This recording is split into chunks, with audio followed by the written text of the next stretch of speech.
आणि यानंतर आता मराठा आरक्षणासंदर्भातली सगळ्यात मोठी बातमी आपण पाहतोय।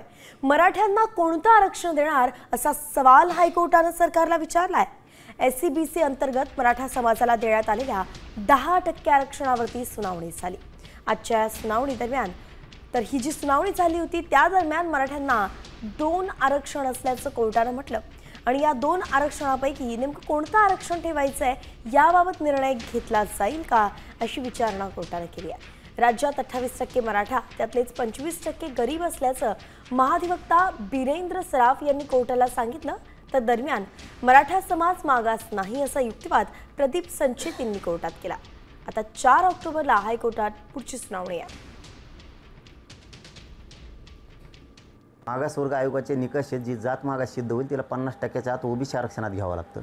त्याला तुम्ही 50%च्या बाहेर घेताय, त्याच्यामुळे ते आरक्षण टिकतच नाही आहे। कोणी जरी आलं तरी पण पोरांचे ॲडमिशन होतात, नोकऱ्या होतात आणि ते आरक्षण गेल्यामुळे एक दिवस लेकरांचं आमच्या वाटोळं होतं पुन्हा। म्हणून आमचं म्हणणं आहे की ते 10% आरक्षण 50%च्या आत ओबीसी आरक्षणात घ्या आणि मग ते टिकतंय। असं ते टिकतच नाही आहे, ते उगा आता होईल आहे तात्पुरतं दिसतंय ते फक्त। म्हणून तर आम्ही ओबीसीतून मागतो की आमचा हक्काच आहे तेच आम्हाला पाहिजे। तर एकंदरीत आपण पाहतोय की नेमकं युक्तिवाद काय करण्यात आला सविस्तरपणे। पात्र मराठ्यांना कुणबी सर्टिफिकेट देणार असल्याचं मुख्यमंत्र्यांनी सांगितलं। तर तुम्हाला आता 2 रिझर्वेशन आहेत। राज्य सरकारने निर्णय घेतला का की कोणतं रिझर्वेशन कायम ठेवायचं आहे? त्यावर राज्यात 28% मराठा आहेत त्यातले 25% गरीब आहेत असा युक्तिवाद बिरेंद्र सराफ यांनी केला। मराठा समाज मागास नाही असंही म्हटलं गेलं।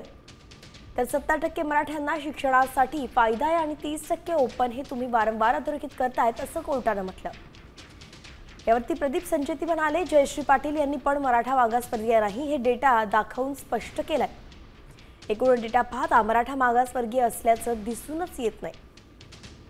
तर शैक्षणिक मागासले पण कुठेही स्पष्ट होत नसल्याचा एससीबीसीचं आरक्षण त्यांना दिलंय असंही संचेती म्हणाले। दोन्हीकडे त्यांना आरक्षण देता येणार नाही अशी ठाम भूमिका त्यांनी मांडली।